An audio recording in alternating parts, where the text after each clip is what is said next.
Le chant des sirènes. Le chant des sirènes. Bonsoir chères auditrices et auditeurs, bienvenue sur votre émission féminine, féministe, humaniste, égalitaire, favorite, le chant des sirènes, sur les ondes de votre radio locale préférée, Westrack. Nous sommes heureuses de vous retrouver, comme d'habitude, pour vous faire partager avec nous nos questionnements sur l'actualité, nos découvertes artistiques, littéraires, musicales, nos coups de cœur et plus particulièrement nos coups de cœur ce soir, parce qu'on a décidé que le thème de l'émission serait nos coups de cœur. Donc ce soir devant les micros, les sirènes sont Caro. Bonsoir. Caro, bonsoir. Marie-Cécile est avec nous aussi. Salut. Pour cette deuxième émission avec nous. On est très contente. Moi aussi. Coco aussi est avec nous. Hello. On fera un petit télécrochet téléphonique avec Virginie pour un petit agenda culturel. Et notre invitée ce soir, on a le plaisir d'accueillir Isabelle Letellier, qui dit bonsoir Isabelle.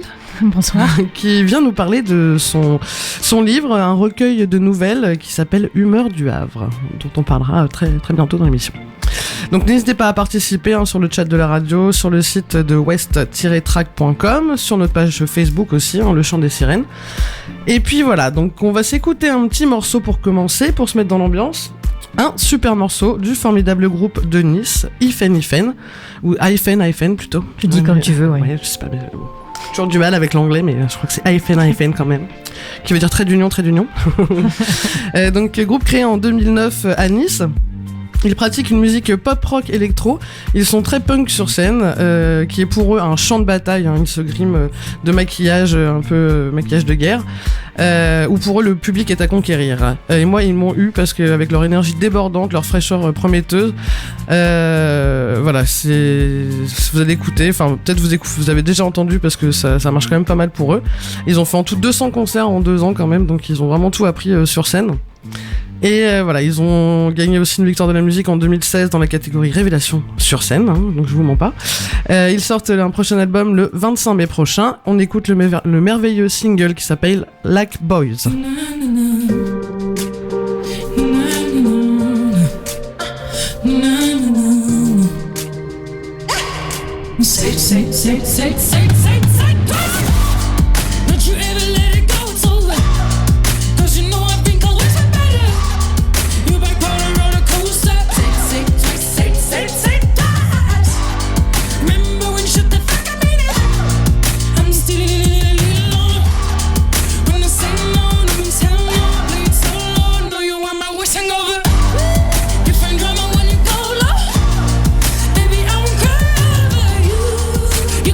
Questions not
êtes toujours dans le chant des sirènes sur Westrack Radio. Donc c'était Hyphen que vous retrouverez, je pense, cet été sur tous les bons festivals. Oui.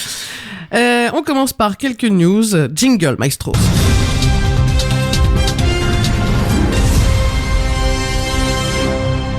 Et c'est toi, Caro, qui nous commence une petite news. Oui, alors dans le côté un peu média féminin, féministe, qu'on avait un peu abordé il y a 15 jours, là il y a Arte qui s'y est mis aussi et qui a lancé une nouvelle émission féministe trimestrielle qui s'appelle Créature, avec un K. C'est sorti la semaine dernière, je crois, le premier épisode, dans une ambiance hyper chaleureuse. Donc on a l'impression d'être dans un espèce d'appart café cantine. Il y a plein de femmes qui se baladent, qui sont interviewées au fur et à mesure des 40 minutes d'émission. Donc il y a des journalistes françaises et allemandes, donc puisque c'est Arte qui produit et qui diffuse uniquement sur le web.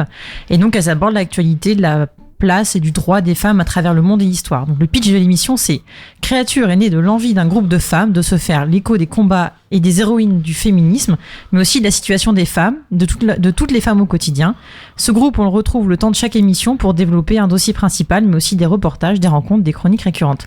En fait, elles ont carrément piqué nos concepts, mais bon, c'est Arte, donc c'est pas le même niveau. Mais...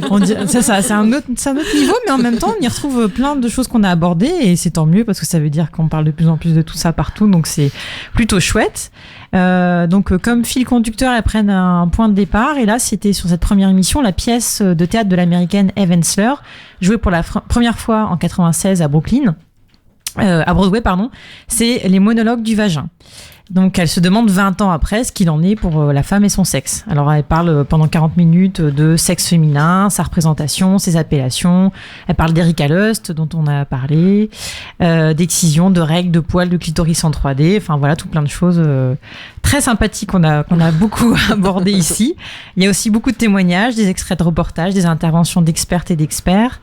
Voilà, on sent qu'elles prennent la parole aussi bien en tant que journaliste qu'en tant que féministe. Il y a un vrai engagement. C'est frais, hyper actuel, le ton est libéré. Les dires sont très documentés, les sujets très creusés, mais pas trop pour donner envie d'en apprendre un peu plus. Voilà, je nous y ai beaucoup retrouvé dans cette émission. Tout à fait, tout à fait. Donc on est très fraîche aussi. Voilà, mon seul regret, c'est que ce soit uniquement sur le web et juste une fois par trimestre, en espérant on n'a pas trop compris. Voilà, que ce soit plus, parce qu'en même temps, quand on voit tous les podcasts dont on a parlé la dernière fois, tous les sites, tous les magazines, enfin voilà, on en a même la représentation ici à notre petit niveau. Il y a tellement d'émissions, tellement de sujets que voilà, quand il y a Arte derrière, il y a possibilité de développer plein de choses. Bon bah voilà, c'est encore que sur le web et que une fois par trimestre, mais on va y arriver. Voilà, ça se libère, mais tout doucement, hein, pas trop vite. Donc je vous invite à aller voir Créature sur arte.tv. C'est en rediffusion, disponible jusqu'en 2040, je crois. À peu près. On a le temps. Merci, Caro. Bien, moi, je voulais vous parler de cette semaine, parce que cette semaine, il se passe quelque chose de spécial au Fort de Tourneville et au Havre. C'est l'inauguration du CEM, du Centre d'expression musicale du Havre. Donc, pour ceux qui connaissent pas, c'est l'école de musique qui était située en bas, en ville, rue Franklin avant. Donc ça a été créé en 86. Donc après 32 ans après ses débuts, le CEM a commencé un peu à monter au fort avec d'abord les locaux de répétition du Sonic. Puis la formation professionnelle aussi qui est arrivée en 2016, plus le bar du Sonic, et puis maintenant depuis la janvier ils sont enfin arrivés, l'école de musique est arrivée dans le Fort de Tourneville, et du coup c'est la crémaillère cette semaine. Donc aujourd'hui, l'équipe, c'est 20 permanents, c'est 40 professeurs, 800 élèves dont, alors je sais pas si c'est 800 élèves, mais 1250 élèves adhérents en tout cas. Donc ils viennent d'investir 2300 mètres carrés de locaux. Donc il y a 17 salles de cours, donc les studios de répétition, un studio d'enregistrement pédagogique, le centre de formation, une salle de concert, un bar, une galerie d'exposition, et puis plein d'espaces divers de détente. Donc voilà, c'est le lieu incontournable aussi de musique actuelle, d'apprentissage, d'enseignement au Havre et dans sa région. Donc ça commence en bonne et due forme à partir du 23, donc mercredi. Vendredi Non, mercredi, ça commence mercredi, oui, parce qu'il y a des concerts avec la LIA. Ah oui, dans les bus, le 21 Ouais, du coup. c'est ça, 21, pardon, mercredi 21. Ça a déjà commencé en fait le 13 aussi, depuis le 13 mars, il y a un mapping sur la façade du fort que vous pouvez apprécier tous les soirs jusqu'à minuit, donc sur la rue du 329e régiment d'infanterie. Et du coup, à partir de mercredi 21 mars, donc il y a des concerts acoustiques dans les bus de la LIA. Donc le programme est détaillé sur le site www.le-sem.com. Donc voilà, je sais qu'il y a les Pink Flamingos, il doit y avoir aussi plein d'autres choses à aller découvrir dans le bus. L'inauguration officielle, donc c'est le vendredi 23 mars à 11h30. Il y a des visites donc vendredi, samedi, dimanche, je crois qu'il y a des visites aussi et un concert familial qui s'appelle Our History, qui est justement sur l'histoire du SEM depuis son début. Il y a plein de choses, hein. Il y a donc des visites d'un point de vue architectural, patrimonial, théâtralisé toute l'après-midi, donc vendredi, samedi, jusqu'en début de soirée. Il y a aussi une remise de prix du concours. Ils avaient fait un concours Illustrer votre SEM. Donc ça c'est vendredi à partir de 18h30. Il y a la remise des prix en fait des gagnants du concours Illustrer votre SEM, suivi d'un concert surprise. Alors ça on sait pas, hein, c'est un concert surprise. A priori le lieu a l'air d'être exceptionnel. Voilà, c'est dans le fort, hein, mais où à partir de 19h. Après, il y a des concerts, donc il y a Gilles Adam à 20h, puis à partir de 21h, dans le tube, il y a des ateliers, différents ateliers du SEM. À partir de 22h20, Sound Again Vulture, donc du rock noise, du rock psyché stoner avec les Bordelais de Mars Red Sky. Puis pour finir, cette journée marathon, un DJ set de The Archer, donc je pense dans le bar du Sonic, de minuit à 1h30 du matin. Plus samedi, des visites, des projections, Caddy and the Keys, des ateliers du SEM. Bref, il y a de quoi faire. Et puis La Poison aussi, un groupe dont on va écouter un petit morceau juste là maintenant. Donc voilà, pour retrouver le détail du programme, vous allez donc sur le site du SEM, www.le-sem.com.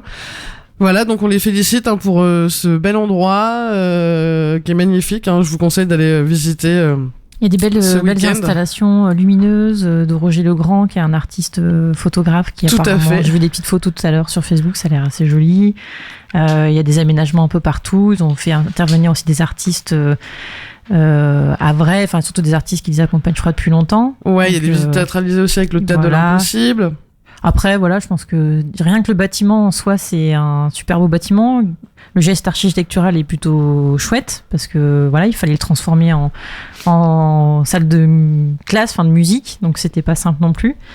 Donc rien que pour ça, il faut aller visiter, jeter un œil, voir les concerts. Enfin, tout est gratuit de toute façon, tout est entrée libre, tout est... Dans la limite des places disponibles. Il y a des visites, non? Des portes ouvertes? Ouais, il y a plein de types de visites différentes. Soit des visites simples, soit des un peu visites, j'ai l'impression, guidées, soit des visites théâtralisées. Enfin, il y a plusieurs types de visites. Ouais, voilà, sur l'architecture du lieu, sur le patrimoine du fort et du lieu. Des visites théâtralisées aussi, toute l'après-midi, vendredi, samedi, dimanche. Bon, on ira. Ouais, tout à fait. Ah ouais. Et du coup, je vous propose, pour vous donner l'âne à la bouche, l'envie à la bouche. Qu'est-ce que tu veux nous donner à la bouche, Marie? La laine à la bouche. La laine à la bouche, oui. Mais la laine H-A-L-E-I-N ou la laine qu'on tricote? Bah, comme tu veux. Donc, je vous propose, d'écouter un morceau. Donc, mélanger un peu de Divo, un peu de B-52s, avec des images de The Rocky Horror Picture Show. Ajoutez quelques gouttes de glam, de rock et d'électro. Vous obtiendrez la potion magique et explosive, La Poison, dont l'énergie irradie des dance floors. Le trio électrochimique vous fait face et prend tous les pouvoirs. À grand renfort de beats corrosifs et de riffs foudroyants, elle libère le super-héros qui sommeille en vous. Et vous pourrez les découvrir sur la scène du SEM, du Tube, samedi 24 mars à partir de 22h30. On écoute La Poison, Smash You Up.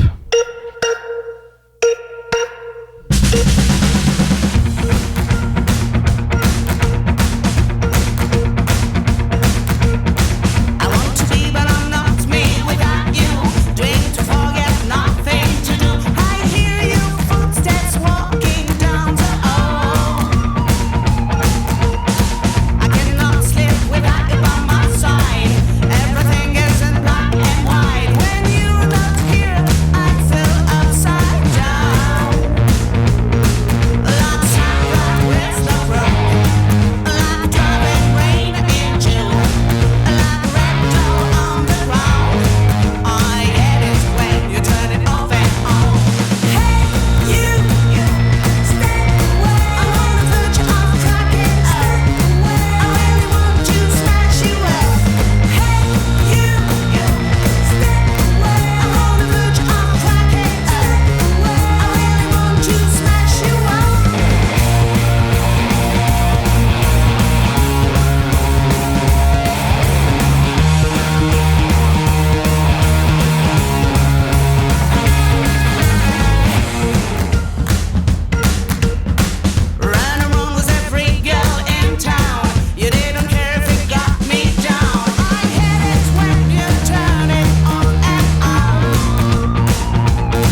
C'était La Poison dans Le Chant des Sirènes sur Westrack Radio.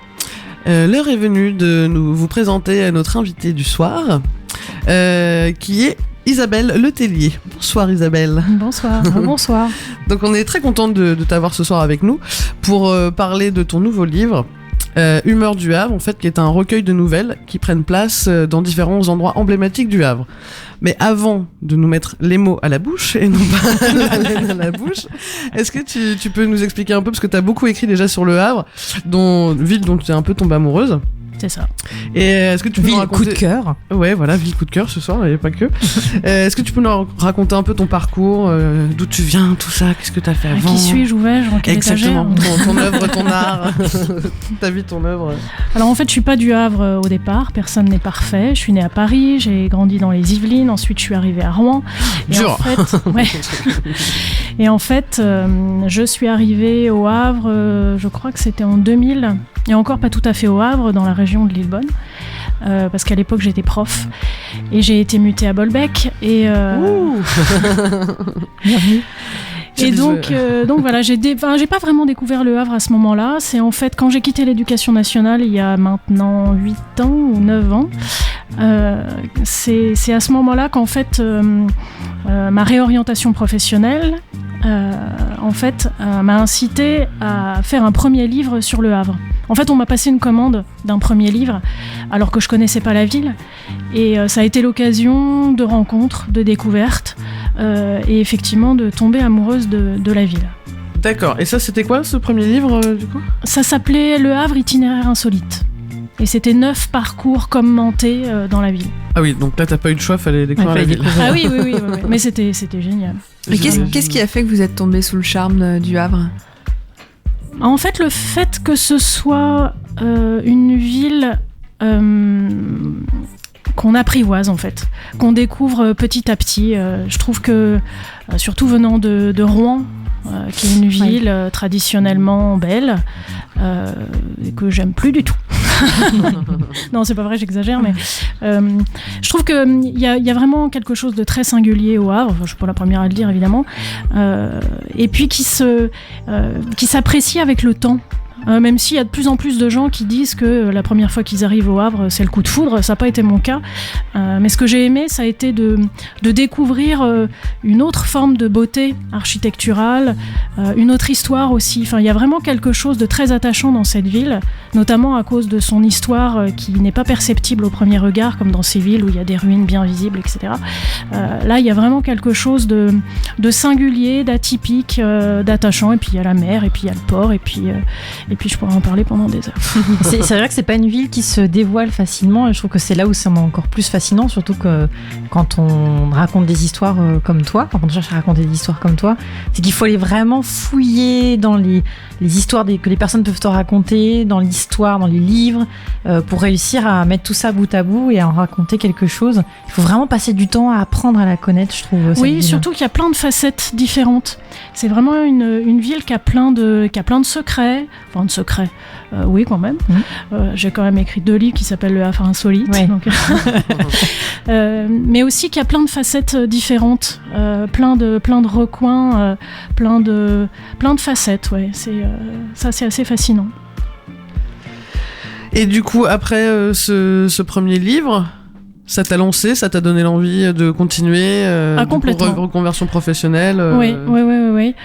Bon, écrire, j'ai toujours écrit, bon, ça, comme plein de gens, mais sur le Havre, je pensais pas écrire forcément, mais ça a été, comme le destin parfois nous offre des belles opportunités. Celle-là en a été vraiment une, parce que effectivement, ça m'a donné l'envie, et puis l'opportunité de faire d'autres rencontres qui m'ont permis de publier plusieurs ouvrages encore sur le Havre, qui ne disent pas la même chose, et j'espère que j'aurai encore plein de choses à dire, et que plein de gens aussi auront encore plein de choses à dire sur le Havre. C'est ça, tu as quand même publié beaucoup de livres différents, je sais pas, en tout cas des livres à la fois plutôt romans, même fiction, des livres plutôt plus historiques, qui racontent des faits. Enfin, t'as vraiment combien d'ouvrages en tout t'as publié? Eh ben, je sais plus. Mais c'est pas tant que ça. Sur le Havre, les aspects historiques, je crois qu'il y en a 5. Et de fiction qui parle du Havre, là, ça doit être le 3e, je pense. Ouais, apparemment il y en a 4, le Havre itinéraire insolite, le Havre chronique d'une renaissance, N Havre de Breton. Voilà. Donc ça fait 4 déjà ouvrages sur le Havre, plus 6 romans. Ah bah oui, Quand même, hein, c'est fou comme le temps ça passe. Et toi, par exemple, je cherchais. Mais il y avait un ouvrage collectif aussi. Oui. Je cherchais un peu l'histoire des Bretons au Havre parce que moi, c'est pareil, je suis pas originaire d'ici. Je suis un peu tombée aussi amoureuse de cette ville. J'ai appris à la découvrir. Enfin voilà, pareil. Moi, j'écris pas du tout pour le coup. Mais un jour, je cherchais à me documenter sur l'histoire des Bretons parce qu'en fait, depuis que je suis ici, on n'arrête pas de me dire le Havre, c'est la 3e ville où les Bretons sont le plus représentés à travers le monde après New York et Paris. Voilà. Alors donc je comprends bien que c'est en effet rapport à une question de densité, mais je me dis est-ce que c'est vrai ? Enfin, d'où viennent tous ces Bretons ? Donc en fait, quand tu cherches, tu trouves des infos sur des blogs. Bon, je suis pas allée aux archives, ce qu'il faut faire dans ces cas-là, mais moi je suis plutôt quelqu'un de l'internet, donc je fouille sur internet et tout ça, et puis finalement, tu trouves très difficilement des informations. Et j'étais tombée du coup sur ton livre, Un Havre de Breton, qui du coup essayait d'expliquer un peu d'où ça venait. Et alors, est-ce que c'est vrai que le Havre... Mais oui, absolument. Oui, justement, c'est parce que c'est une part importante de l'histoire des Bretons, c'est une part importante de l'histoire du Havre, mais il n'y avait jamais eu de livre là-dessus. En fait, il y a eu pas mal d'articles depuis le 19e siècle qui ont été publiés sur le sujet, mais il n'y avait pas eu d'ouvrage qui compilait en fait l'histoire, cette histoire-là. Et oui, non, mais tout est vrai dans mon livre, c'est pas de fiction. Mais de manière générale, il y a assez peu de livres en fait qui racontent, enfin je trouve, alors je suis jamais tombée dessus, mais qui racontent l'histoire du Havre, les anecdotes. Il y en a quand même pas mal. Il y en a pas mal, mais toujours sur la même chose en fait. Oui, voilà, c'est ça en fait. Il n'y a pas beaucoup de choses anecdotiques. C'est comme dans les guerres, on raconte toujours du côté des vainqueurs et pas des vaincus. C'est ça. Ouais. Et l'histoire, elle est surtout vue du côté des puissants et pas des petits gens. Et puis les Bretons, c'était des petits gens, des gens pauvres, jusqu'à la dernière vague d'émigration après-guerre. Donc ils ont participé à la construction du Havre. Ah oui, et les maçons qui étaient là en 1517. Les maçons bretons. Et est-ce que tu aurais une petite anecdote, du coup, une petite histoire que t'aimes bien raconter du Havre Faut nous surprendre parce qu'on en connaît quand même déjà pas mal maintenant, mais... Comme ça sur les Bretons ? Pas particulièrement sur les Bretons, une petite anecdote sur la ville qui te tient à cœur ou Un fait insolite ou un lieu insolite Alors il y a un lieu qui n'existe plus, je crois, et que j'avais eu la chance de visiter. C'était une base d'hydravion dans le secteur du port. Vous la connaissiez, ça ? Ah non, peut-être.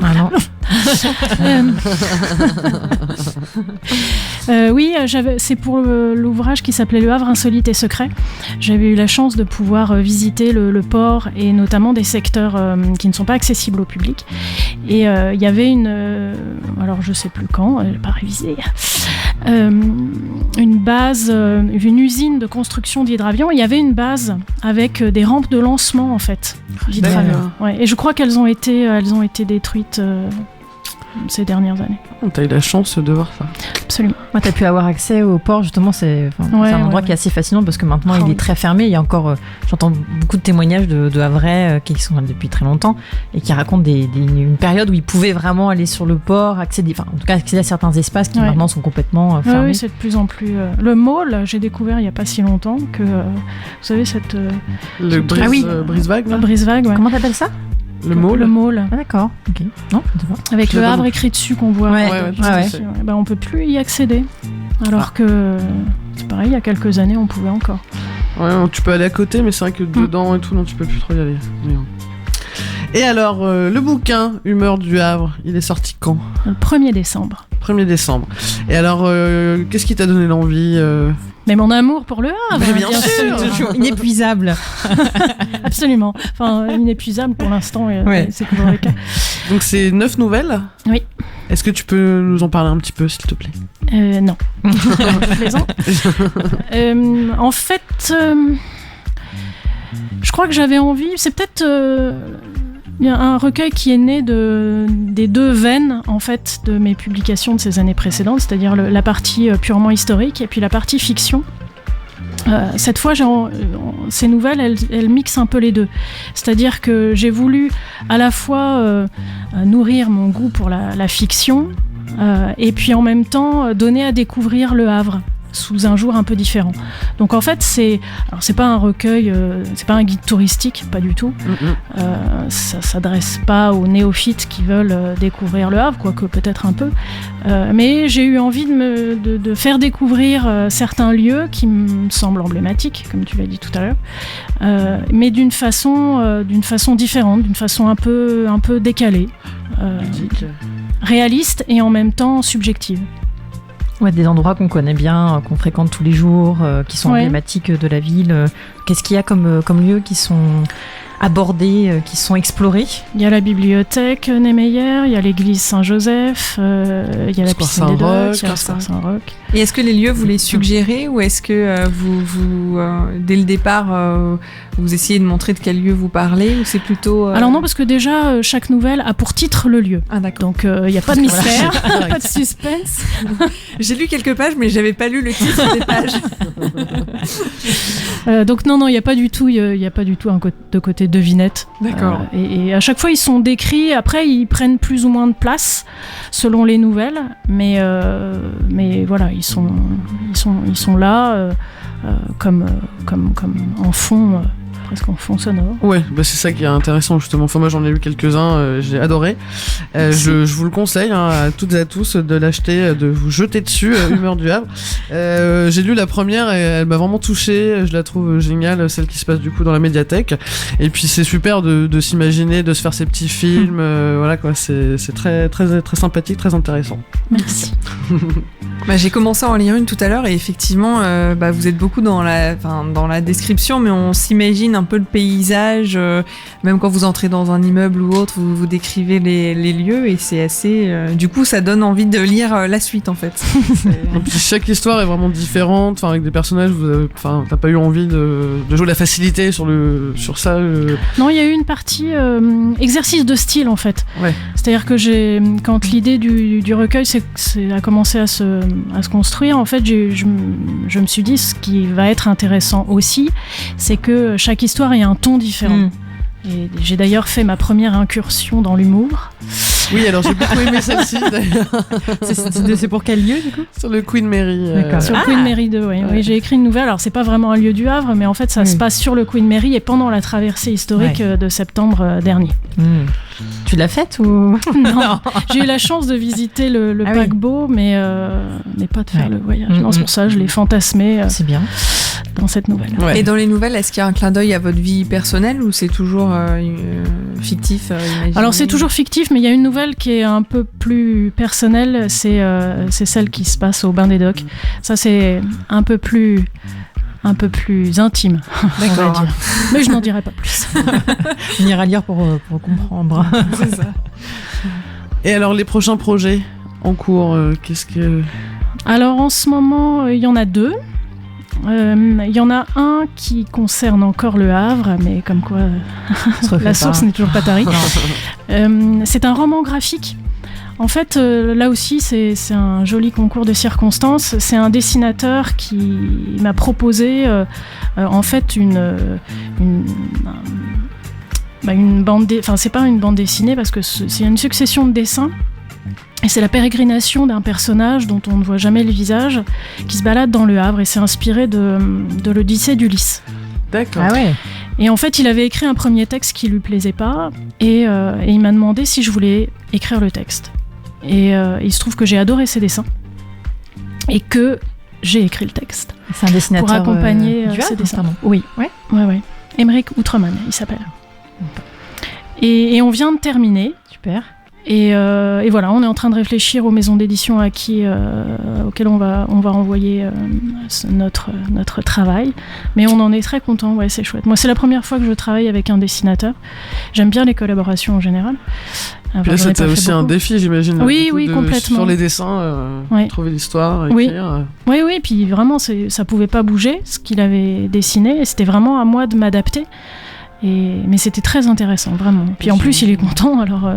Ça n'enlève rien. Oui, en plus, là, justement, dans Humeur du Havre, c'est peut-être le travail inverse que tu as fait, c'est que tu as écrit les nouvelles. Oui. Et je crois que c'est une peintre havraise, Ouais. je crois. Enfin, elle habite dans la région, Enfin, ouais. normande, on va dire, qui du coup est partie de tes textes et elle, pour le coup, Oui, elle a exactement. produit autour quelque chose de pas du tout de figuratif, justement quelque chose de plus abstrait. Enfin, voilà. Qui était son ressenti aussi par rapport au lieu et par rapport à mes histoires et aux personnages. Ouais. Donc là, tu as échangé de rôle un peu. Ouais.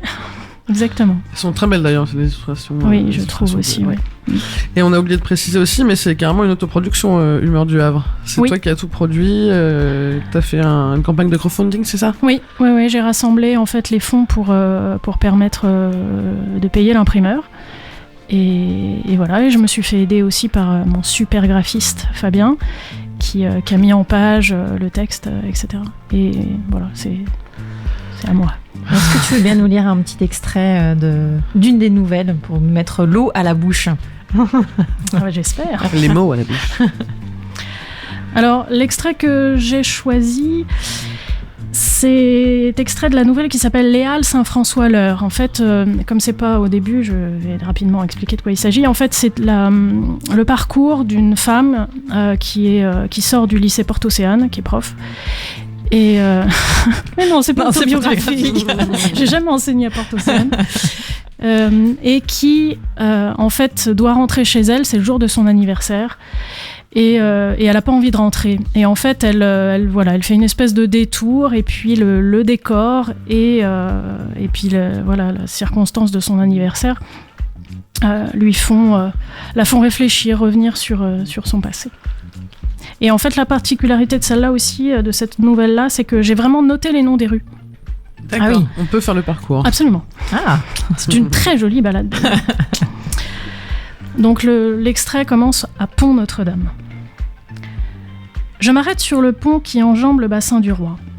J'aime bien cet endroit qui m'a toujours paru un peu incongru. D'un côté, la ville de Perret et ses immeubles gris aux lignes impeccables. De l'autre, le quartier Saint-François, ses bâtiments de briques rouges et ses rues obliques. Et entre les deux, cette brèche liquide qui remonte à la plus ancienne histoire de la ville. Je regarde l'eau à peine clapotante et la mouette qui s'y baigne. Je l'observe pédaler d'un air décidé le long d'un mur. Que serais-je devenue si j'avais bifurqué sur une autre voie il y a 20 ans ? J'essaie de me souvenir de mes rêves d'enfant, d'adolescente, de jeune adulte, depuis longtemps enfouis dans la vase épaisse de mon cerveau. Et puis ça refait surface brusquement. Ornithologue. Je voulais devenir ornithologue. Je l'avais oublié, complètement oublié. Oublié. Comment est-ce possible ? En un éclair, je revois mes premiers dessins d'animaux étranges, dotés d'ailes démesurées, et mon énorme livre de chevet sur les oiseaux du monde entier pour mon 6e anniversaire, et mon poster géant d'Orville, l'albatros iconoclaste de Bernard et Bianca, et ma collection d'autocollants qu'un jour de dispute ma sœur avait arraché de ma fenêtre, et mon exposé au lycée sur les fous de bassin qui m'avait valu les seuls compliments de l'année, toutes matières confondues. Et mes premiers cours de biologie à l'université, là où j'ai vraiment commencé à travailler d'arrache-pied. Oublié. Comment ai-je pu oublier tout ça ? Alors que mes doigts enserrent la rambarde du pont et que je sens monter une féroce envie de gémir, j'aperçois de l'autre côté du bassin, en face de moi, près de la statue de François Ier, une femme avec une poussette. Et je me souviens alors de la raison pour laquelle tout ça s'est envolé. Je suis tombée enceinte. Tomber, c'est bien le mot. Merci Isabelle. Ouais, ça donne envie d'aller plus loin. Ouais, c'est vraiment... Je me voyais très bien sur le côté du bassin. Ça se dévore facilement, hein. C'est très facile à lire, c'est très très bien écrit. Il manquait les mouettes. C'est ça. Voilà, les petits bruits font, Et où est-ce qu'on peut le trouver justement, Humeur du Havre ? À la Galerne, évidemment, à plein ciel, et puis directement auprès de moi. Ouais. Et du coup, tu parlais d'un deuxième projet aussi qui est en cours. Absolument. Alors là aussi, c'est un truc très nouveau et qui ne parle pas du Havre. Ah mince. Désolée. Sûr. J'ai le droit d'en parler quand même. Ah bah, oui, bien c'est sûr. bon. Oui. En fait, alors je ne me demandais pas d'où ça vient parce que je ne sais pas, mais c'est aussi un recueil de nouvelles d'un genre que j'ai inventé en toute humilité. Enfin, je l'espère. C'est un recueil de nouvelles éroticomiques. Ah. Voilà, je me suis dit que l'érotisme se conjuguait rarement avec l'humour. Enfin, me semble-t-il, je Oui, suis c'est absolument pas spécialiste de littérature érotique. Mais je me suis dit que pour le peu que j'en savais, c'était en général l'érotisme soit vulgaire, soit porno, soit gnangnan. Donc je me suis dit, bah tiens, pourquoi pas proposer un regard un peu décalé. Et donc j'ai écrit 30 petites histoires très courtes, enfin ça fait 2 pages à peu près, qui prennent à chaque fois pour sujet un personnage et une situation ou voilà. Et je me suis beaucoup amusée. C'est déjà ça de gagner. Et voilà, donc c'est des situations plus ou moins farfelues, plus ou moins ordinaires, d'hétérosexualité, d'homosexualité, rien avec les animaux. Enfin voilà, donc non, je me suis bien amusée. Et du coup, ça, on va pouvoir lire ça quand Alors je ne sais pas, pour l'instant je l'ai confié à divers amis qui relisent ce que je fais pour avoir un retour et puis éventuellement corriger. Et après je pense que je vais essayer de trouver un éditeur ou peut-être d'envoyer à des magazines. Je me dis que ça s'adapterait peut-être au format magazine. D'accord. Bah, tu nous en reparleras parce que ça peut nous intéresser. Tout à fait. Ça colle bien dans le thème. Avec plaisir. Les filles, si vous avez plus de questions, on va pouvoir libérer gentiment et remercier Isabelle. Merci beaucoup d'être venue. Merci beaucoup à vous. Et puis voilà, n'hésitez pas à lire Humeur du Havre, c'est excellent. Merci. Eh bien, on va s'écouter un petit morceau pour faire une petite pause. Donc, pour cette émission coup de cœur, j'avais envie d'écouter un petit morceau de Peaches, parce qu'à l'époque, quand j'étais jeune, j'ai eu un vrai coup de foudre pour elle. Donc, elle est canadienne, elle a commencé comme professeure de musique et de théâtre pour les enfants. La nuit, elle vivait dans sa voiture tandis qu'elle faisait la tournée des salles de concert de Toronto pour y jouer du rock, quand même, la classe. Son premier album d'Electroclash, mêlant des sons électroniques un peu cheap, des instruments simplistes, donc ça s'appelait Teaches of Peaches en 2000. Qui la propulse sur la scène internationale. Sa musique est minimaliste et efficace, aux influences rock, hip-hop, électro. Ses textes exclusivement centrés sur le sexe dans le but de questionner les genres et de remettre au goût du jour l'égalité des sexes. Sur scène, elle est juste extraordinairement extravagante, la provocation est omniprésente, l'identité sexuelle est un thème récurrent dans la musique de Peaches, ses textes et son interprétation scénique s'emploient à brouiller les différences entre hommes et femmes. On écoute un vieux morceau parce que j'aime un peu moins ses derniers albums. On écoute You Love It avec en feat John Jett.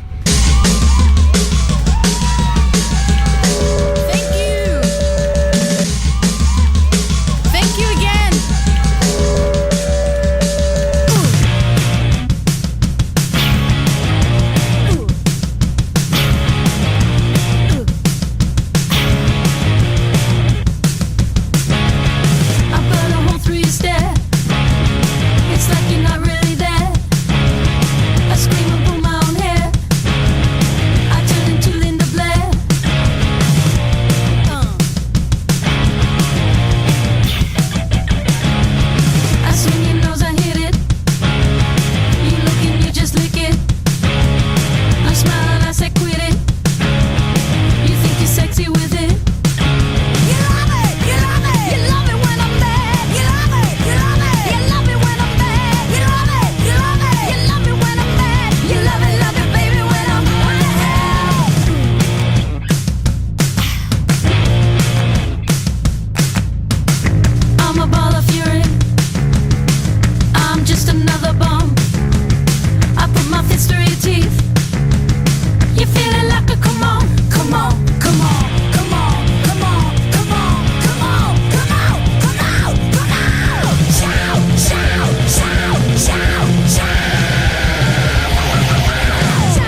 Vous êtes toujours sur le chant des sirènes, c'est un petit morceau de Peaches. On va passer à la chronique de Marie-Cécile. Alors Marie-Cécile, de quoi tu nous parles ce soir ? Ce soir, je vous parle du dernier hors-série de Courrier International qui est sorti donc février-mars 2018, donc qui porte comme titre Femmes, un combat mondial. Donc j'étais tout en programme. Tout en programme. J'étais dans un kiosque, je venais tout juste d'arriver dans l'émission et je me suis dit tiens, banco, ça va le faire. Et bon, j'ai bien aimé l'illustration en couverture avec des micros qui représentent les parties génitales d'une femme. Enfin, je trouve que c'est assez parlant. Ouais. Et donc voilà, je l'ai acheté. Pour rappel, ce média passe en revue toutes les semaines un ensemble d'articles venant de plusieurs pays. Donc ça donne à voir sur la situation dans le monde et les sujets d'actualité étudiés par les journalistes du monde entier. Donc première lecture en première page avec comme titre Règles, fini la honte. Alors Abigail Jones du Newsweek à New York aborde un sujet dont nous parlons peu entre nous, les règles. Donc la plupart du temps, les filles, je cite, embarquent dans un long voyage fait de silence et d'appréhension. Donc la journaliste dresse de manière un peu crue mais réaliste ce qu'il se passe chez une femme lorsque les règles arrivent. Donc passer au filtre de la publicité où un beau liquide bleu apparaît et met le voile sur la couleur, la douleur et la gêne, les règles sont plus complexes que cela et elle l'explique. J'apprends qu'en 1978, Gloria Steinem, donc c'était une militante féministe, disait que si les hommes avaient des règles, les menstrues deviendraient une caractéristique enviable, virile et une source de fierté. Les hommes se flatteraient même de l'abondance et de la durée des règles. Alors, je sais pas non mais c'est vrai, ce que vous en pensez. C'est vrai, il dirait ouais, moi ça dure 6 jours, toi ça dure que 5 jours, franchement. Mais, je suis restée sceptique, mais bon, pourquoi pas. En tous les cas, ce qui me paraît certain, c'est que les produits hygiéniques ne seraient pas soumis aux taxes, ce qui est le cas aux États-Unis dans 40 États, si les hommes avaient des règles. Je rappelle que les couches pour hommes dans ce pays et le Viagra ne sont pas des produits taxés, contrairement aux produits d'hygiène féminins. C'est scandaleux. Ingrid Nielsen, une youtubeuse américaine, l'avait rappelé à l'ancien président Barack Obama. Donc la réaction de Barack Obama a été franche. Il dit « Je dois reconnaître que je ne sais absolument pas pourquoi certains États les taxent comme des produits de luxe. J'imagine que parce que ces lois ont été écrites par des hommes. » Sûrement. Au moins c'est clair. Donc l'article rappelle que les règles sont l'un des sujets qui touchent aux droits humains les plus méconnus au monde. Il dépeint la situation dans des pays comme l'Inde où sur 355 millions de femmes et de filles, 12% seulement utilisent des produits hygiéniques. Dans l'Inde rurale, une fille sur 5 ne va pas à l'école après le début de ses règles. Donc voilà, c'est un article sur 3 pages. Il est très grand, mais hyper intéressant. On y découvre aussi des inventions. Vous avez une ingénieure Mickey Agrawal qui travaille à Manhattan et qui crée en ce moment, donc c'est en cours, des sous-vêtements absorbants et conçus pour les règles. Enfin voilà, il y a plein de femmes aussi qui se lancent dans ce sujet-là et avec des nouveaux projets. Donc autre article, donc ponctué d'illustrations et de data visualisation, parce que chaque article est entrecoupé de belles illustrations. Page 12, le magazine présente les Chinoises qui ne veulent pas avoir d'enfants et se donnent le droit de vivre leur vie et de mener leur carrière et loisirs comme elles le souhaitent, bon, ce qui n'est pas facile. Ça doit pas être simple là-bas, oui. C'est pas simple. Je rappelle que la Chine est 100e sur 144 au classement du Forum économique mondial sur l'égalité hommes-femmes. Donc avec à côté de chaque article, il y a ce classement et je vais le rappeler maintenant dès que je vais mentionner les articles. Donc l'article venait de Hong Kong. Donc un autre de Pékin, page 14, évoque les familles qui peuvent refuser les césariennes pour leurs proches. Donc même si le nombre de césariennes augmente en Chine, un proche peut refuser qu'une femme fasse une césarienne. Et donc c'est comme ça qu'en 2016, un mari a refusé que sa femme en fasse une. Et c'est horrible, mais elle a eu tellement mal qu'elle s'est jetée du 5e étage et elle est morte. Bon, c'est affreux, mais ça existe encore en Chine aujourd'hui en 2018. Donc page 16, zoom sur l'Irlande où le pays est 8e sur 144, donc c'est top, c'est mieux que la France puisque nous on est 15e. Ils sont pas mal. Et c'est pas paradoxal, mais en tous les cas, le droit à l'avortement là-bas, c'est toujours pas ça. Et l'article justement en parle parce que par ailleurs, il y a plein d'efforts en Irlande par rapport à l'égalité homme-femme. Ouais. Et donc il parle des femmes qui vont se faire avorter chez leurs voisins. Là, c'est encore le poids de la religion qui est encore très présent, quoi. Même voilà, c'est ça. Et donc voilà, l'article est assez intéressant. Donc en plus des encadrés qui nous rappellent le classement mondial, on a d'autres données. Et c'est comme ça que j'ai appris qu'une gynécologue allemande a récemment eu une amende de 6 000 € pour avoir fait la promotion. Alors dit-il, de l'avortement sur son site internet, en fait, on apprend qu'elle a tout simplement expliqué toutes les étapes à suivre en disant en déculpabilisant les femmes.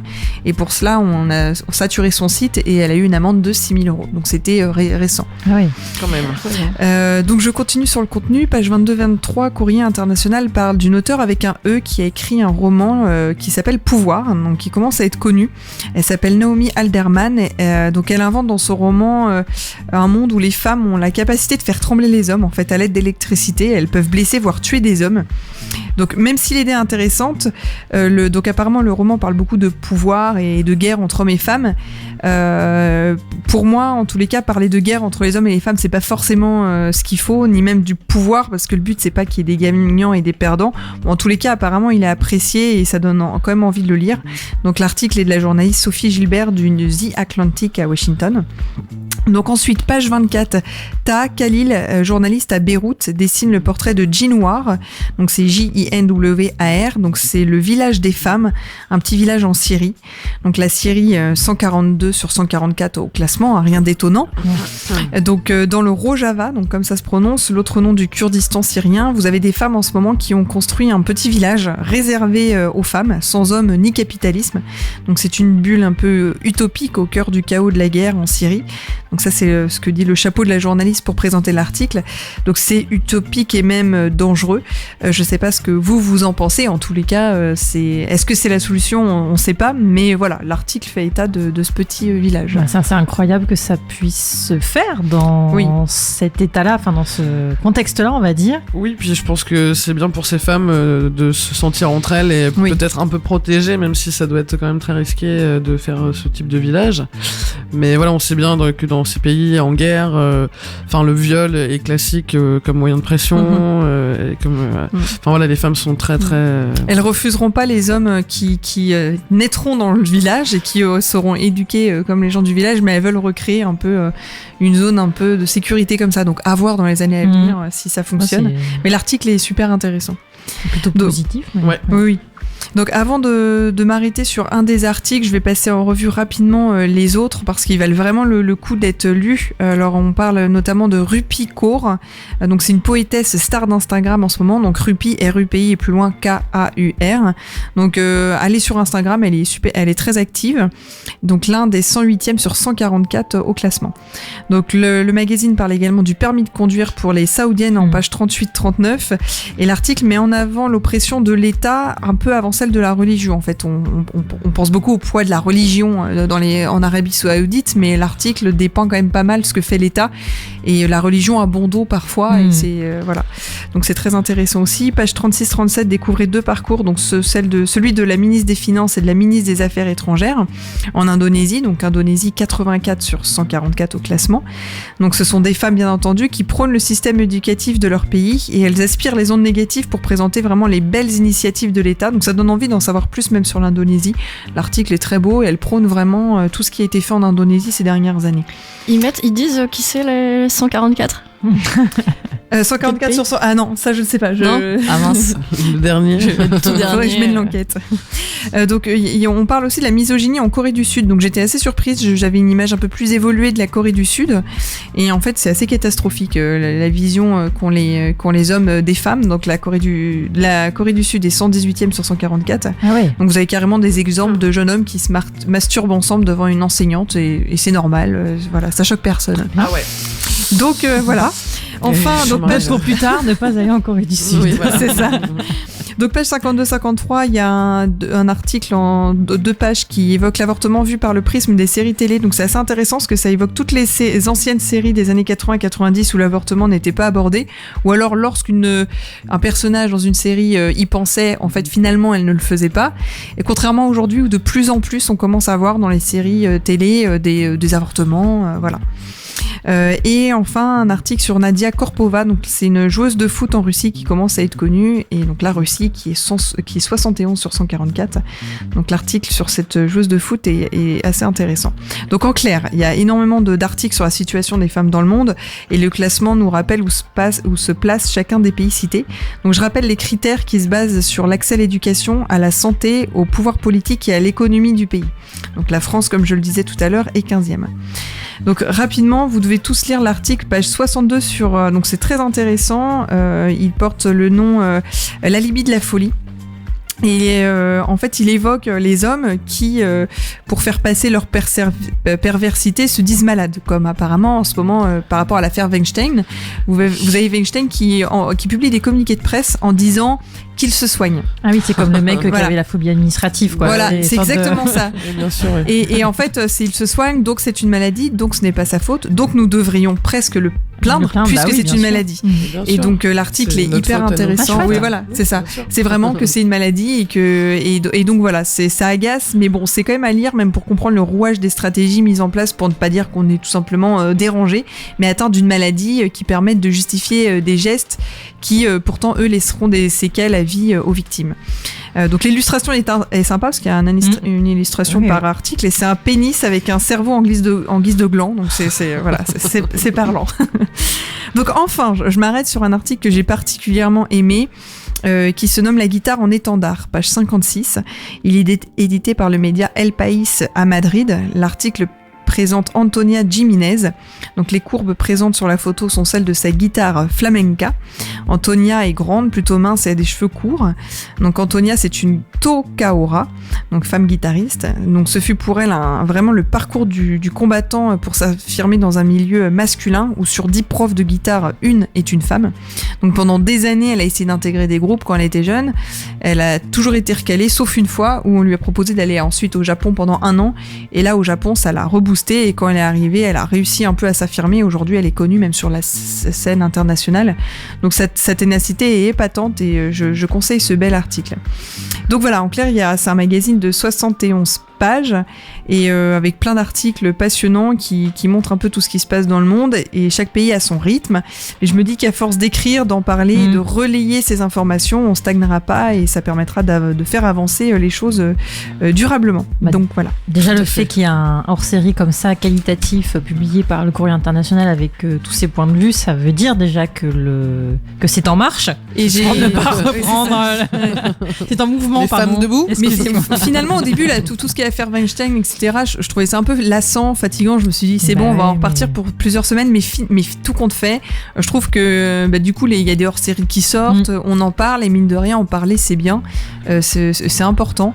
Et, le travail était déjà fait avant l'affaire Weinstein, je trouve, quand même. Ça faisait quand même quelques années qu'il y avait un truc qui était en train de se produire, et ça a juste remis le truc vraiment à un niveau plus populaire et plus global. Et c'est vrai que depuis, j'ai l'impression... c'est bien, tout le monde se pose des questions. Les garçons se posent des questions sur le viol, on parle. Des fois, ça a aussi son travers. C'est-à-dire que maintenant, à la moindre... on peut plus rien dire. Ouais, il y a des fois... Les hommes taquinent les femmes aujourd'hui avec ça. Si je te dis quelque chose, tu vas porter plainte. J'entends souvent ça. Mais même moi, la première, qui suis plutôt à défendre et à faire attention aux paroles du quotidien, il y a certaines paroles sur lesquelles je vais plus sticker, et d'autres, des fois, ouais, c'est pas grave, ça me fait marrer aussi. Enfin, il va falloir faire attention quand même. C'est ça, il y a un moment, il faut aussi garder un petit peu de légèreté.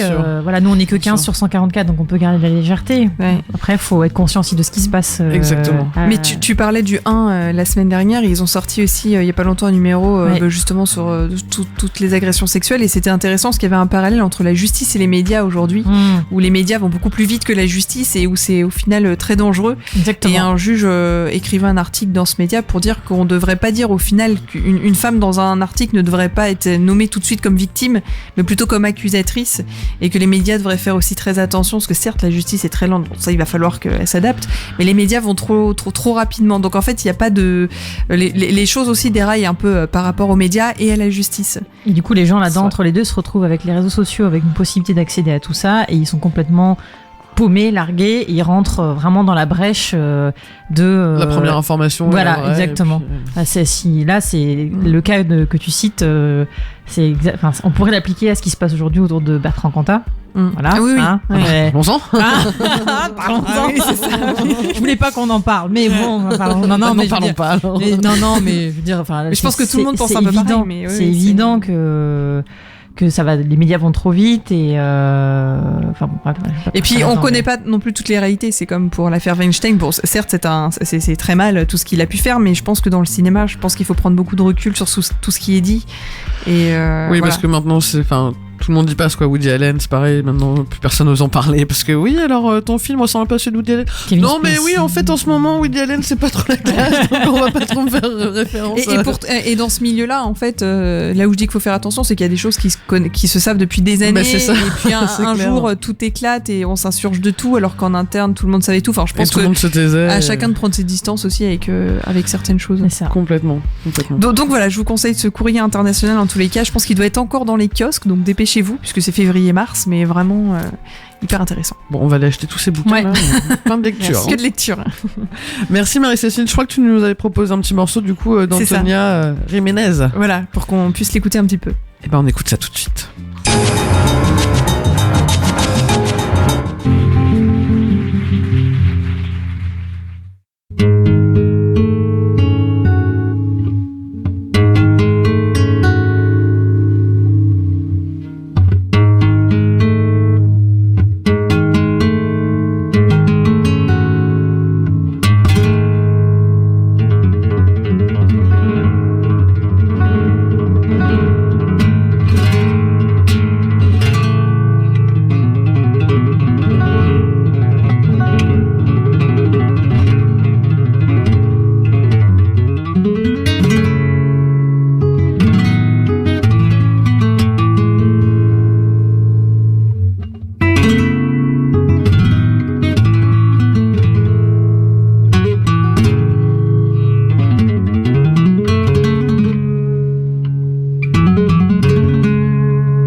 Oui, bonsoir Julien.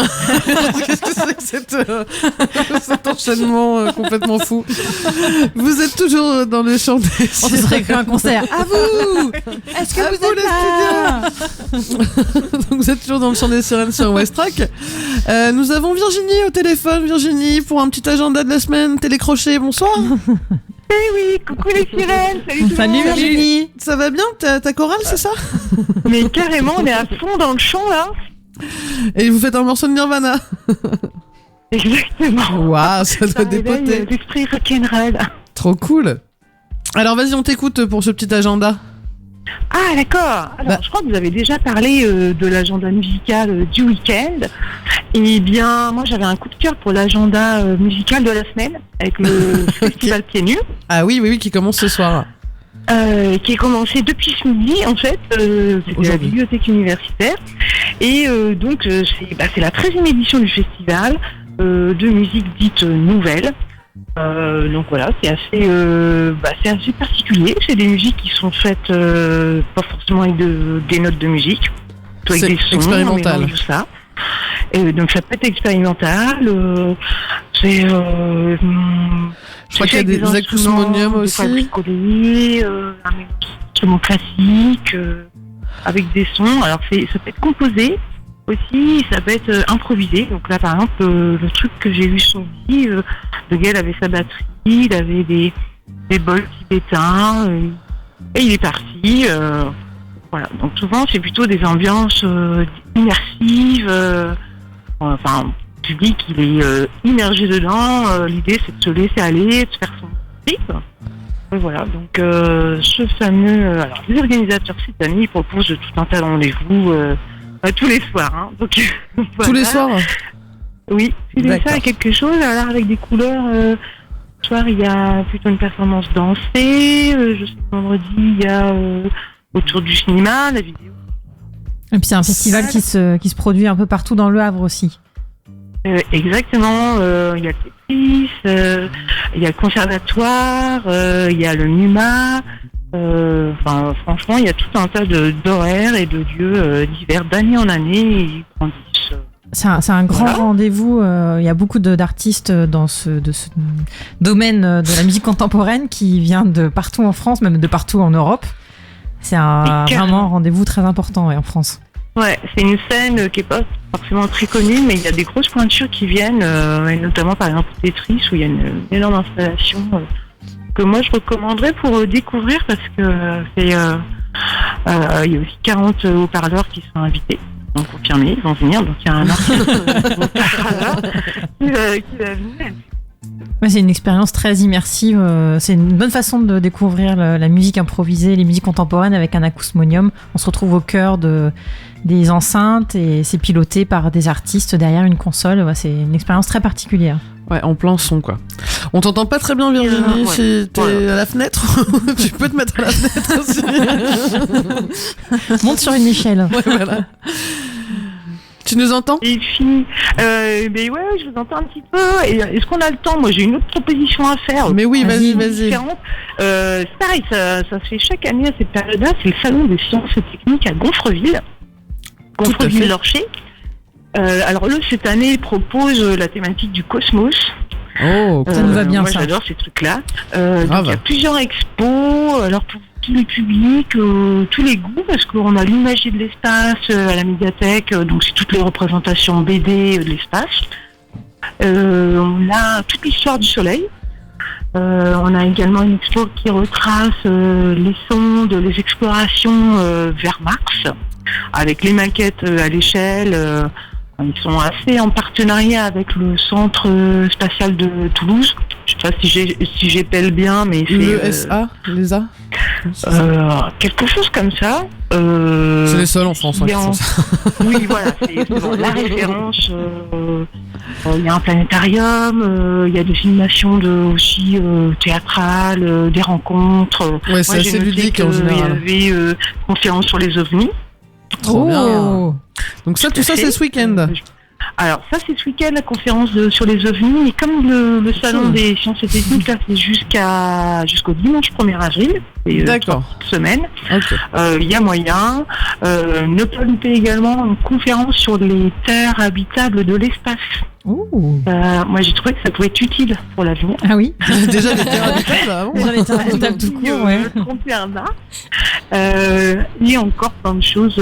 C'est chouette, aller sur le site de la ville de Gonfreville. Et tout se passe à l'espace culturel et à la médiathèque. Et puis c'est bien de sortir du Havre un peu. Ça fait du bien. Tout à fait. Et ben c'est super ça, j'ai envie d'y aller. Alors je sais pas si je vais pouvoir me séparer entre toutes les choses qu'il y a à faire ce week-end, hein, mais comme d'habitude, ouais, c'est ça. À faire. Moi j'aurais rien d'autre à vous proposer ensuite, à part se coucouner, peut-être lire tous les bouquins aussi. Oui, bah c'est ça. Il y a pas mal de choses là sur la table de nuit. Voilà.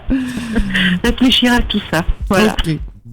Merci Virginie. Merci. On va te laisser tourner à Nevermind avec ta petite chorale. Je retourne à Nirvana. Et des gros bisous, à très bientôt. Bisous les sirènes, à bientôt. Salut. Et oui, alors moi j'en profite pour faire un petit coup de cœur pour Stephen Hawking, qui est décédé le 14 mars dernier, qui était un super astrophysicien qui a beaucoup milité pour la vulgarisation scientifique, qui a étudié les trous noirs, les trous de verre, le boson de Higgs, enfin des trucs de fou quoi, et qui a été atteint d'une grosse maladie qui s'appelait la maladie de Charcot, on lui a détecté à partir de 20 ans, et il a quand même tenu, il est décédé à 73 ans, donc comme quoi pour une maladie c'est une maladie qui pardonne pas en général, donc voilà, il est bien sorti. qui te tue en quelques années. Voilà, il a jamais renoncé, il a toujours été émerveillé par la découverte, etc. Donc un gros bisou à toi, Stephen Hawking. Sur ton étoile. Ouais, voilà. Et puis, moi, je voulais vous parler pour finir vite fait le petit agenda, parce qu'il y a aussi Lydia Lunch qui vient se produire au Tetris jeudi prochain, là, le 22.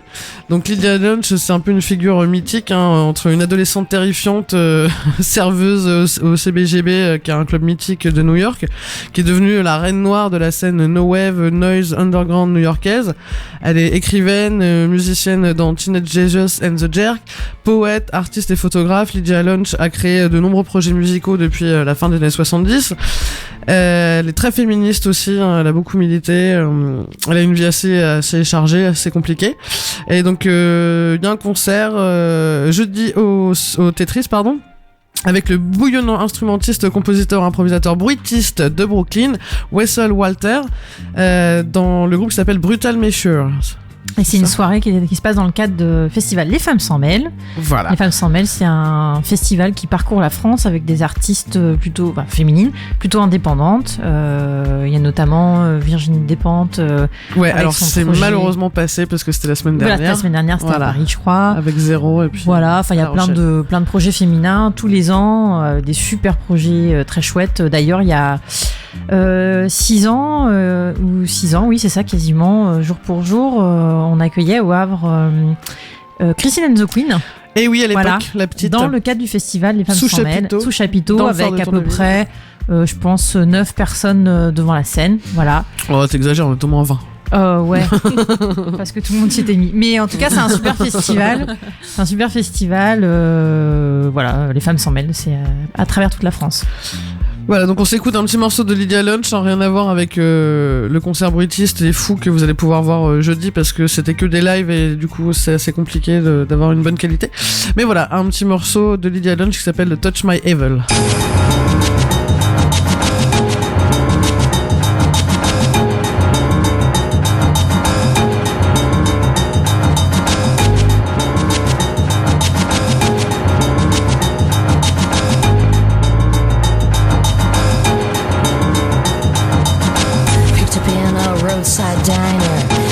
Short of a number 5, slumped across a dirty counter, jingling a pocket full of dimes, leaving town in a hurry, had no time to pack your bags, ask a waitress for directions, heading south of the Mexicali line, burning bridges is your Bible, brag about a stupid thrill, left your baby in a phone booth, got yourself some time to kill, whispered only leads to nowhere, live a lifetime of regret.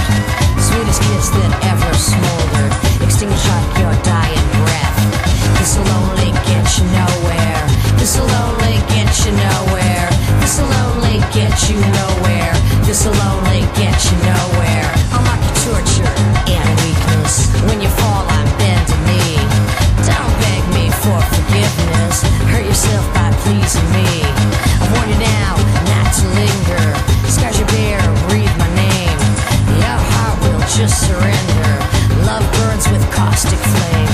This'll only get you nowhere. This'll only get you nowhere. This'll only get you nowhere. This'll only get you nowhere. This'll only get you nowhere. Live through oceans of regret.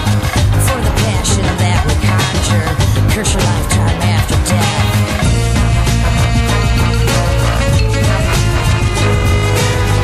This'll only get you nowhere. This'll only get you nowhere. This'll only get you nowhere. This'll only get you nowhere.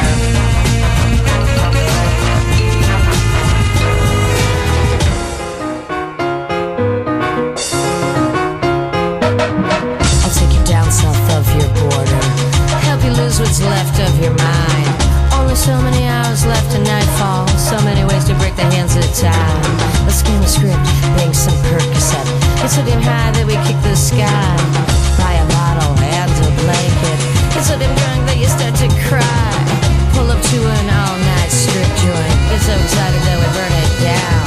Kidnap the owner and his mistress. That's Lizzie Button on the edge of town. There we'll stage a little party. I'll put you in the starring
only get you nowhere. This'll only get you nowhere. This'll only get you nowhere. Picked up in a roadside diner, a hair short on the number 5. Left for dead in a dirty restroom. Battered body found just in time. I'm leaving town in a hurry. Had no time to pack my bags. No need asking for directions. I'm heading south of the Mexicali line. Voilà. Vous êtes toujours sur le chant des sirènes sur West Track Radio. C'était Lydia Lunch, donc en concert jeudi prochain, le 22 mars. Et on a oublié de préciser aussi que notre invitée du soir, Isabelle Le Tellier. Ah oui. Elle est en... Non, enfin pas elle, mais il y aura une lecture de son dernier ouvrage, Humeur du Havre. Tout à fait. Alors c'est le 20 avril à 18h30 à la bibliothèque Oscar Niemeyer. Tout à fait. Et notamment, c'est une lecture réalisée par Corinne Bellet, une comédienne très connue au Havre, on a l'habitude de voir. Voilà, c'est une première pour Isabelle de faire lire ses textes. Donc le 20 avril à 18h30 à la bibliothèque Oscar Niemeyer. Voilà, sans transition, on passe à la petite chronique les expressions de Coco.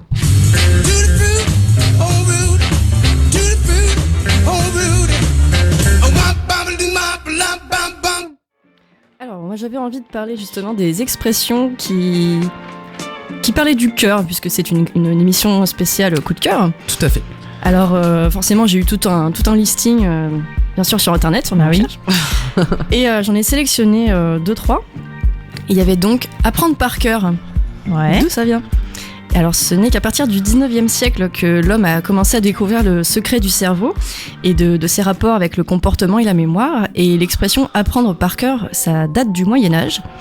Et ça depuis longtemps, en fait, le cœur a été considéré comme l'organe responsable de l'intelligence, des sensations et de la mémoire. Du fait de l'accélération du rythme cardiaque quand on a une activité cérébrale intense. C'est plus sympa que par cerveau, apprendre par cerveau. Apprendre par cerveau, ouais. Ça, un peu voilà. moins joli comme après, c'est parce qu'on s'y est habitué aussi. Oui, tout à fait. Oui, c'est plus joli de dire apprendre tout à fait. Par cœur. Ça veut dire qu'on y met du cœur. Oui, aussi.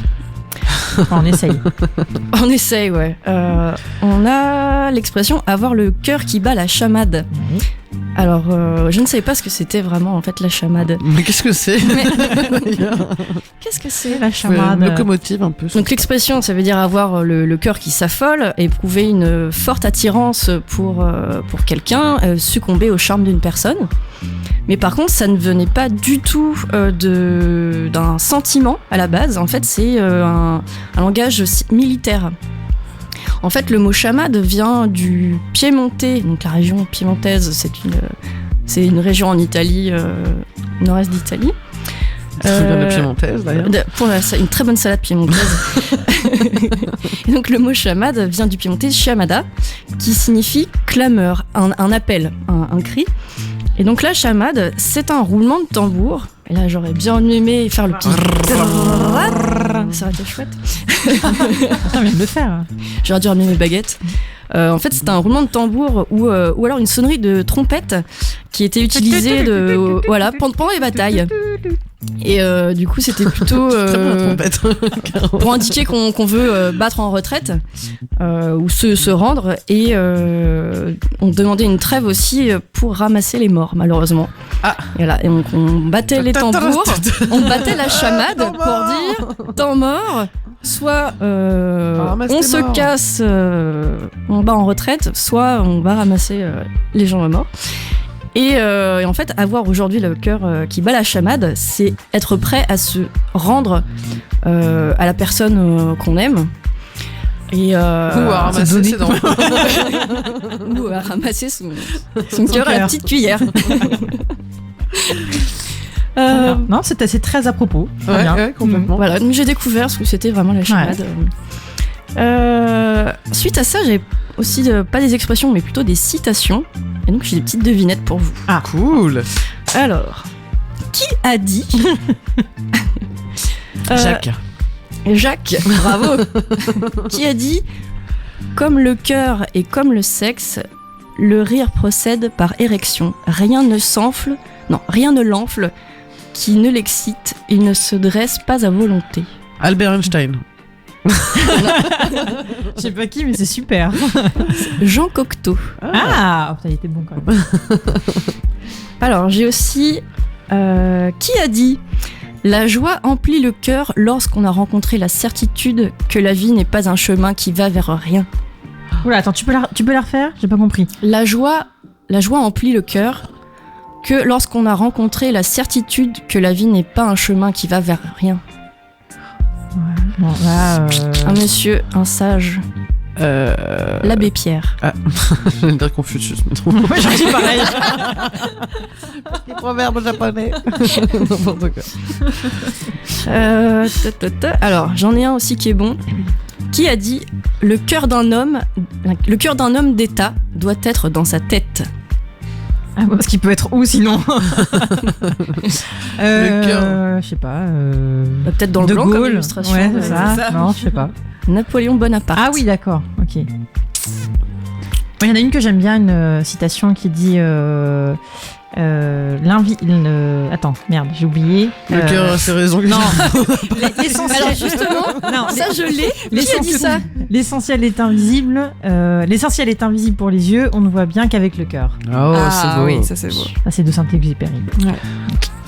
Bah, je l'ai pas dans mes petites propositions. Ben voilà, mais, j'enrichis. prochain j'enrichis. coup, je Ouais. t'appellerai. C'est super intéressant de savoir tout Et alors justement, Marie, tu disais le cœur a ses raisons. Que la raison n'a pas. Ouais, et donc c'est de Je ne sais plus. Blaise Pascal. Ah oui. Mathématicien, philosophe, physicien, scientifique, théologien du XVIIe Allez, siècle. bam. On n'a pas tous les mêmes compétences. Non. Alors moi j'ai la dernière citation, la meilleure, qui a dit « Le cœur d'une femme est un océan de secrets ». Oh merde. Mais faites Ça, se c'est taire sûr ce que c'est un genre-là. homme. par contre. Qui comprennent jamais rien, mais Alors c'est pas un homme, Merde. c'est dans un film, c'est dans un film. c'est une réplique.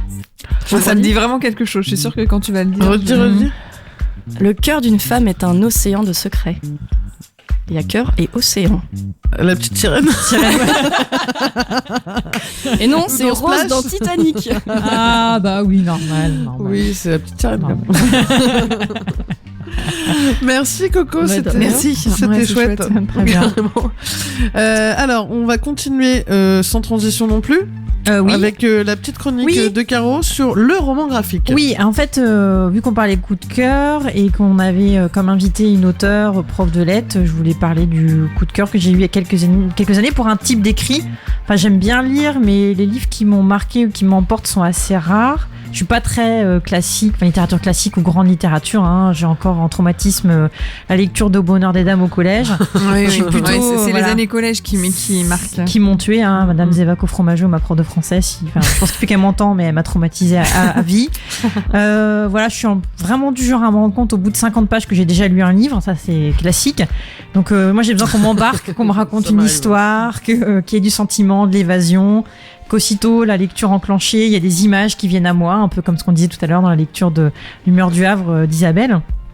Et c'est là où le roman graphique m'a complètement pêché. Voilà. Ah oui, c'est vrai que... Alors, qu'est-ce que c'est donc cette chose ? Donc, Isabelle en parlait tout à l'heure de roman graphique. Donc, roman ok, graphique, jusque-là tout va bien, mais les deux ensemble.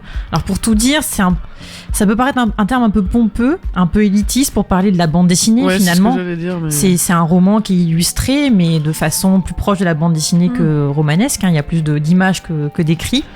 Alors certains diront que ceux qui utilisent ce terme n'assument pas vraiment de lire de la bande dessinée, qui cherchent à intellectualiser un peu une lecture qui peut sembler infantile et légère, la bande dessinée. C'est vrai qu'on imagine tout de suite les grandes BD, Tintin, tous les BD franco-belges, voilà. Oui. Bon, il y a quand même plein de BD de qualité depuis... Bien sûr, mais c'est vrai quand on parle de bande dessinée, on parle à ce genre-là en premier lieu. Et du coup, en fait, le terme de roman graphique, c'est plutôt une traduction de l'américain, enfin en tout cas de l'anglais, mais ça vient surtout des États-Unis, qui est graphic novel. Donc un des berceaux du genre des graphic novels, c'est vraiment le nord des États-Unis d'ailleurs, avec Will Eichner, Insner, je sais pas comment on dit d'ailleurs. Donc en fait, ça désignerait un récit en images débarrassé des contraintes formelles de la BD traditionnelle, donc en gros la grille des images qui n'existe plus, tout peut être complètement chamboulé, et où texte et dessin s'adaptent librement aux nécessités du récit. Donc en France, on pourrait dire que c'est un peu un genre de BD assez éloigné des standards justement de la BD franco-belge. Ces romans graphiques abordent aussi des thématiques, je trouve, différentes. Ça va dans l'autobiographie, dans le journal intime, dans le reportage. Le format, vraiment... Oui, c'est plus des cases avec des bulles, c'est un peu aléatoire. C'est un peu aléatoire. Ça peut être aussi des formats plus petits, plus grands qu'un roman, enfin qu'une BD classique. Peut y avoir d'ailleurs très peu de texte dans un roman graphique. Il y a vraiment plein de styles très différents. Pour moi, c'est un peu comme quand on parle de la musique indé. Musique indé, ça veut rien dire, mais finalement, le roman graphique, c'est un peu de la BD indé, on va dire. D'ailleurs, je crois qu'à la Fnac, pour ne citer que, c'est classé dans un truc qui s'appelle bande dessinée indépendante ou un truc comme ça. D'accord. Et moi, je suis assez sensible au dessin, au graphisme, à l'esthétisme, aux couleurs et tout ce qui est crayonné. Du coup, le roman graphique m'a tout de suite saisi. Et c'est ce qui s'est passé quand on m'a mis un roman graphique dans les mains pour la première fois. Alors, j'ai été immédiatement reprise quand j'ai dit « Oh, je suis pas très BD ». On m'a dit « Non, c'est absolument pas une BD ». En même temps, j'ai compris très rapidement. C'était un bloc de 600 pages. Pas de grille d'images, des pages parfois remplies de dessins sans texte, un dessin très léger. Et je suis vraiment tombée sous le charme d'un roman graphique qui s'appelle Blanket de l'américain Craig Thompson. J'adore. Voilà. C'est le premier que j'ai lu. Et finalement, quelques années après, je me suis rendu compte avec tous ceux que j'ai lus derrière que je pense que c'est celui qui m'a... Ah bah tu vois, je pensais pas que c'était un roman graphique. Eh ben, c'est sorti quelle année ? C'est en 2004, je crois qu'il est sorti. Blanket. Ouais. Blanket, Manteau de neige. Et alors c'est une autobiographie romancée de l'auteur. Ça se lit vraiment d'un souffle. Je me souviens, je me revois très bien où j'étais, comment je l'ai lu en un week-end d'une seule traite. Le graphisme est en noir et blanc, c'est vraiment sublime, très simple, très léger, très touchant. Il y a des planches qui sont vraiment à couper le souffle. Il y a une puissance, une grande émotion qui s'en dégage. C'est vraiment un chef-d'œuvre. Très belle histoire. L'histoire, voilà, c'est Craig qui grandit dans le Wisconsin dans une famille ultra-catholique avec son frère Phil. C'est un mec plutôt solitaire et rêveur, assez renfermé. Il est rejeté à l'école. Et en fait, voilà, il lui arrive plein de choses pas simples dans la vie de tous les jours, rien de très grave, mais un espèce de mal-être. Et c'est un peu l'histoire de son premier amour, très sincère, très profond, qui va bouleverser sa vie. Donc c'est ça que j'aime bien aussi dans ce genre des romans graphiques. C'est pas toujours le cas, mais il y a un grand nombre d'auteurs. C'est un peu des espèces de personnes très fragiles, des geeks du dessin complètement associables, timides, et qui livrent leur histoire comme ça, leur quotidien, sans filtre dans leurs romans. Je pense par exemple aussi à Michel Rabagliati, c'est un Québécois, bien que son nom soit très italien, avec une série qui s'appelle Paul. Alors ça fait un peu comme les Martine et les Caroline, mais c'est Paul à Québec, Paul a un travail d'été. C'est vraiment son histoire qui paraît très simple comme ça, c'est un monsieur tout le monde, mais finalement monsieur tout le monde il a plein d'histoires à raconter, c'est hyper touchant, c'est complètement anachronique en plus, donc c'est très chouette, le dessin aussi, moi j'aime beaucoup. Il y a aussi Lewis Trondheim que j'aime bien, alors lui c'est un auteur, un vieil auteur, c'est pas vieux dans l'âge, mais en tout cas il écrit depuis très longtemps. Il a d'ailleurs fondé en France l'association, c'est vraiment une des références françaises de cette veine de BD indépendante. Il y a une de ses séries, parce qu'il a écrit énormément de choses, je suis pas fan de tout, il y a une de ses séries qui s'appelle Les Petits Riens. Et c'est vraiment des petits bouquins très courts où il raconte des petits riens, mais qui parlent tellement à tout le monde, dans un dessin très naïf, très simple, très efficace, c'est assez chouette. Il y a un autre que j'aime beaucoup aussi, c'est Guy Delisle, qui raconte dans plusieurs ouvrages ses expériences de l'étranger. Alors, il accompagne sa femme notamment, qui est, je crois, qui travaille à Médecins sans frontières ou un truc comme ça. Donc, il y a Chronique Birman, Chronique de Jérusalem, Pyongyang, et une super série à offrir pour les futurs papas qui s'appelle Le Guide du mauvais père. Et là, il apprend à ses enfants tout ce qu'il faut pas faire. Enfin voilà, c'est très drôle. C'est toujours très simple, très la vie de tous les jours, et c'est chouette.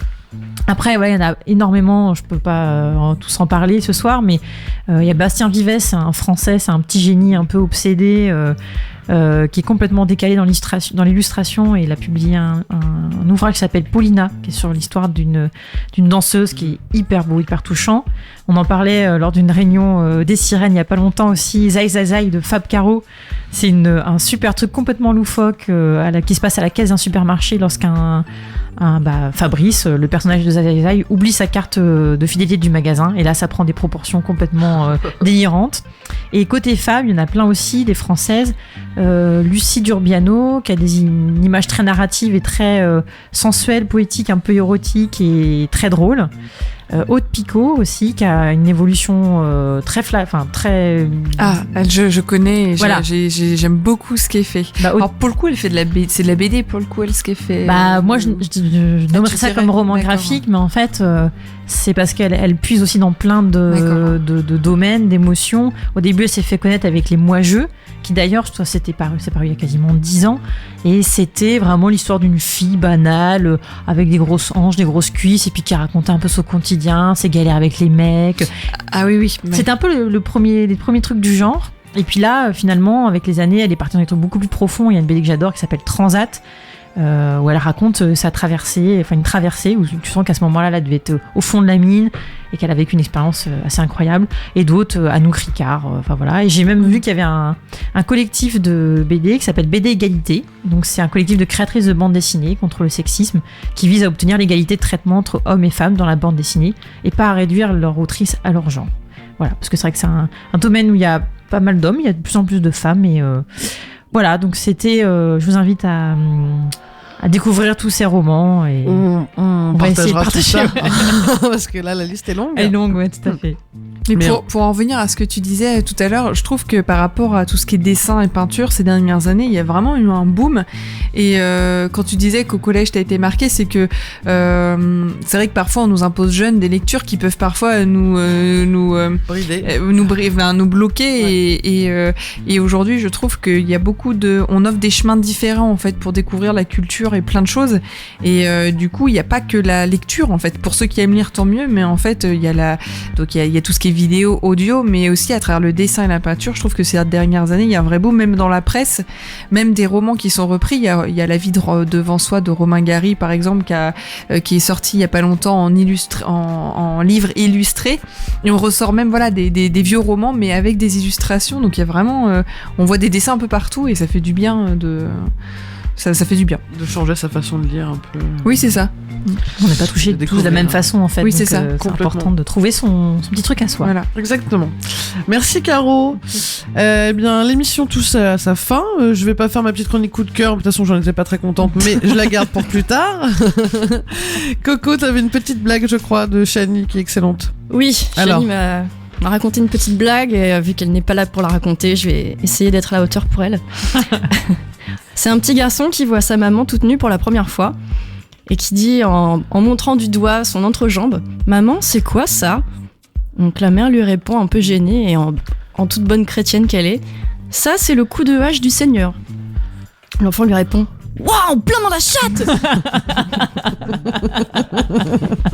Elle est très mignonne. Merci Shani. Merci Shani. Shani, si tu nous entends, dédicace. Ouais, on fait un gros bisou à toutes les sirènes aussi qui sont pas là ce soir. On va s'écouter un petit morceau pour finir, mais on se retrouve dans 15 jours, peut-être 3 semaines selon nos dispos. On sait pas encore trop pour une nouvelle émission qui sera sûrement sur la cuisine. Oui. Voilà. Restez sur les ondes à 22h. Il y a les copains de Lundi Aspirine qui vont vous envoyer du gros son comme d'habitude. Pour ma part, je serai peut-être pas là pour les prochaines émissions parce que j'ai une mission maternité qui m'attend. Et je vous ferai des petits micro-trottoirs si vous voulez. Oui.